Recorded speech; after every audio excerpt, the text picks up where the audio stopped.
Você já se perguntou o que realmente se passa nos bastidores do BTS? Porque olha, o que a gente vê nos palcos, nas premiações, nas lives fofas e nos ensaios bem produzidos é só a pontinha do iceberg. Tem tanta coisa que acontece por trás das câmeras que até parece drama de K-drama. E não é exagero, viu? Cada um dos 7 integrantes enfrentou medos que iam desde inseguranças bobas até crises sérias de saúde mental. E o mais doido é que muitos desses medos eles escondiam até dos próprios fãs. Mas com o tempo, com desabafos em entrevistas, documentários e lives, eles foram abrindo o jogo. E quando a gente junta todas essas peças, dá pra entender por que o BTS é tão humano e ao mesmo tempo tão gigante. Vamos começar com o RM, o líder, o homem que parece ter tudo sob controle, que fala bonito na ONU, que comanda entrevistas como um diplomata. Mas você sabia que um dos maiores medos do Namjoon era não ser bom o suficiente? Sim,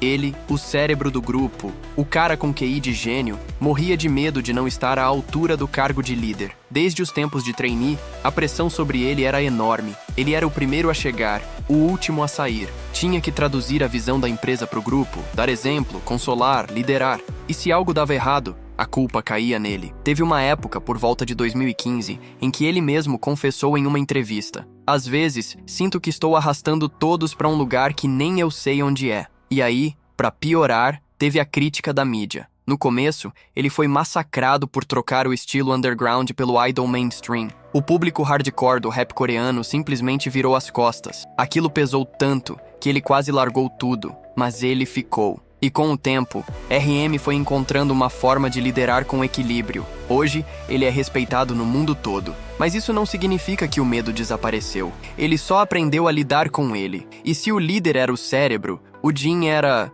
o rosto, né? O famoso Worldwide Handsome. Mas você acha que isso era motivo só de orgulho? Nada disso. O maior medo do Jin era ser visto apenas como um rostinho bonito. E olha, ele sofreu bastante com isso. A galera falava que ele só estava no grupo por causa da aparência. Muita gente, inclusive, criticava o fato de ele não ter vindo do mundo da música. Ele era estudante de atuação, lembra? Então, imagina o peso. Estar num grupo com rappers experientes, com vocalistas potentes e ouvir o tempo todo que sua única qualidade era a beleza. Jin treinava escondido, fazia aulas extras de canto, pedia dicas para os produtores. E mesmo assim, ainda se sentia inseguro. Tem um episódio num documentário em que ele desabafa, dizendo que se sentia inútil. Dá vontade de abraçar ele naquela hora, de verdade. Mas aí veio o Epiphany, e foi ali que tudo mudou. Quando ele cantou aquela música sozinho no palco, com o piano ao fundo, o público entendeu. Ele é mais do que o visual, ele é alma. E falando em alma, vamos para um dos membros mais profundos do grupo,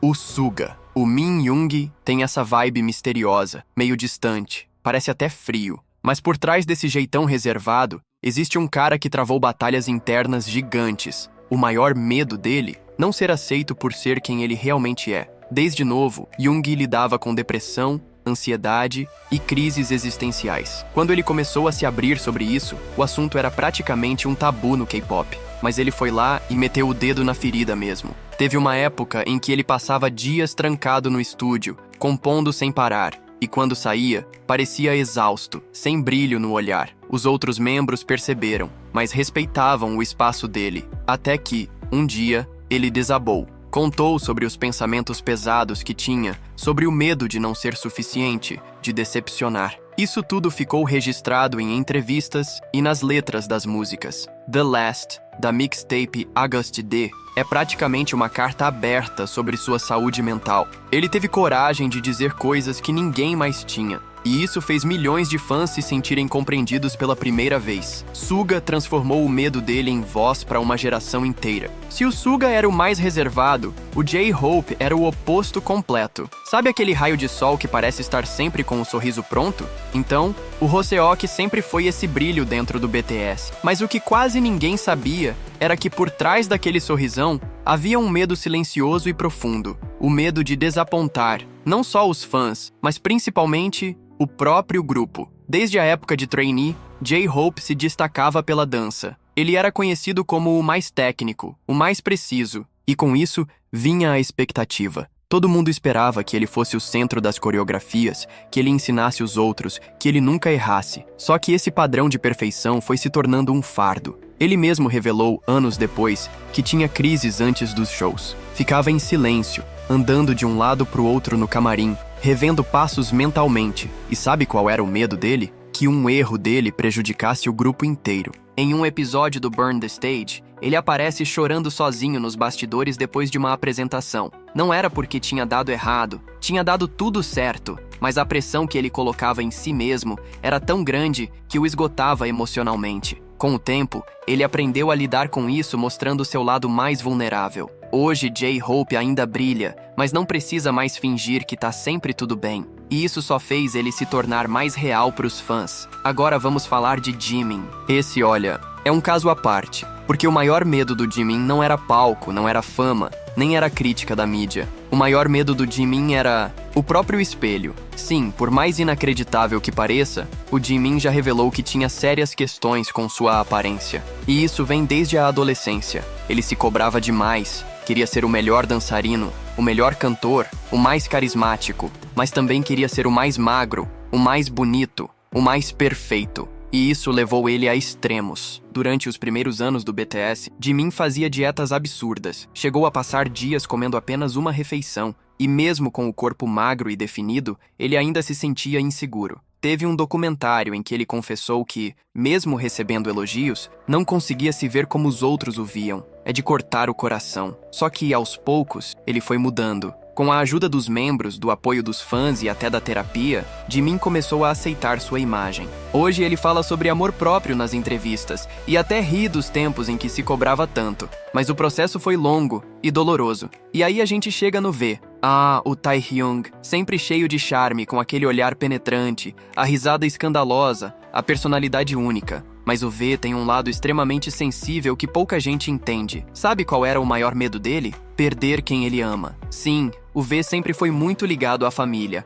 principalmente à avó que o criou. E quando ela faleceu em 2016, ele não conseguiu lidar com a dor. O mais triste? Isso aconteceu enquanto ele estava em uma turnê. Ele não pôde nem se despedir direito. E mesmo assim, subiu no palco, cantou, sorriu, mas depois chorou escondido. Tem uma cena dele no Wings Tour com os olhos vermelhos, a voz embargada, e todo mundo percebeu que algo estava errado. Depois, ele explicou o motivo. E foi um dos momentos mais emocionantes da carreira do grupo. Desde então, V passou a ter um medo constante de perder mais pessoas. Por isso ele se apega tanto aos amigos, aos colegas de grupo, aos ARMYs. Ele manda mensagens no Weverse dizendo que sente saudade, posta fotos antigas com os membros, declara amor o tempo todo. É uma forma de manter todos perto, de se proteger da dor da perda. E essa vulnerabilidade fez dele um dos idols mais queridos da Coreia. E agora a gente chega nele, o mais novo. O Golden McKnight, o Jungkook, o cara que canta, dança, compõe, pinta, desenha, luta boxe, cozinha,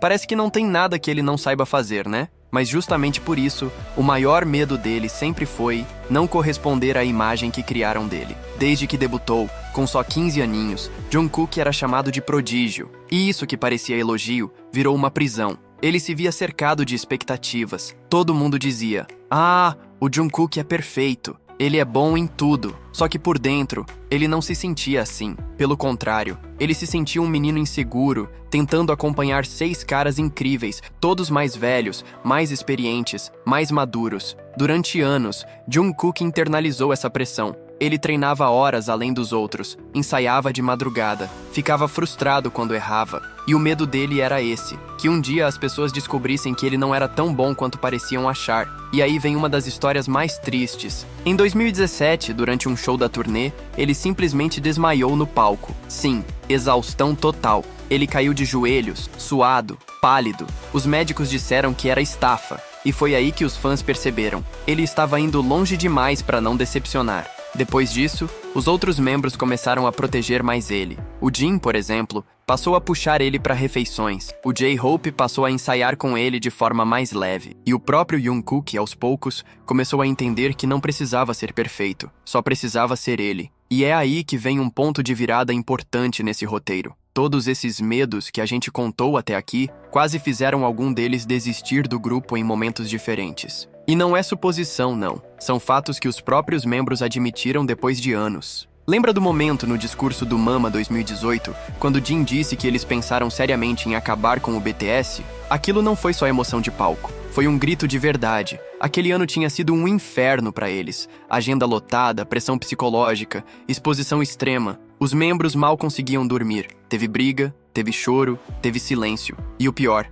eles sentiram que estavam perdendo a essência. Jimin contou que uma vez acordou no quarto de hotel no meio da madrugada e ficou olhando pro teto, se perguntando: é isso que eu quero pro resto da minha vida? Vi e sentia falta da liberdade. Suga queria voltar a compor sozinho, e RM estava esgotado, sem forças para continuar liderando. Foi aí que, numa reunião tensa, todos sentaram e colocaram os medos na mesa. E ali, sem câmeras, sem empresa, sem managers, só os 7, eles decidiram continuar. Mas sob uma condição: que fossem sinceros entre si, que falassem dos medos, dos limites, das vontades. E foi depois disso que as músicas mudaram. O BTS começou a falar mais abertamente sobre saúde mental, identidade, inseguranças. Black Swan é um grito de quem tem medo de perder a paixão. Shadow é a luta interna do sucesso. Life Goes On é o conforto depois do caos.